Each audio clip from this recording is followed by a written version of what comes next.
Энх өргөлд аврагын бүсээ алдсан залуу орон Фабрицио Андраж ийм мэдээлэл хийж байгаа. За хариу талааныг бол хүсэж байна.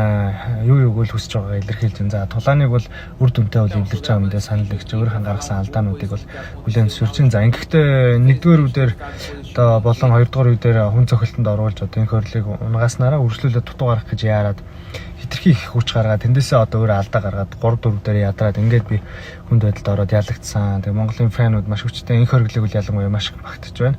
За бодсноос илүү хүчтэй залуу юм. Маш их юм хатуу самрыг одоо өөрөө болоод хачийн их эрт дуусгах гээд яарсан бол миний том алдаа боллоо гэдэг чинь. Энэ мэдээлэл хийж байгаа шалтгаан нь бол өчигдрийн энх өрлөлийн бас One Championship-ийн Бангкокын тэр пост гэдэг юунд сэтгүүлч өгсөн ярилцлагатай бол холбоотой баг. Тэгээ энх өргөл бол Фабрицио Андражтай бол дахин тулдгаас хүсэлгүй байгаа.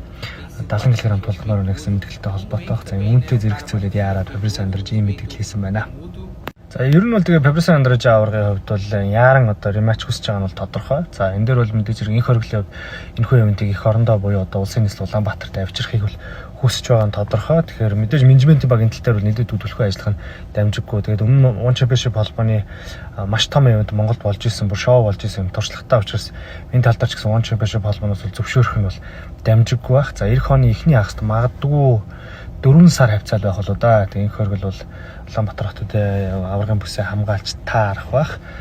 Тэгэхээр Бразил аварга бол мэдээж Монгол дээр тулалт хийхээс бол мэдээж татгалзах юм байхгүй. Тэгэхээр эх жил их том юм болох нь дээ. Монгол тэгээд One Championship холбооны аваргын бүсийг авчирсан одоо харин их орон дээр фэнүүдийнхээ өмнө хамгаалах үлдэж байна да.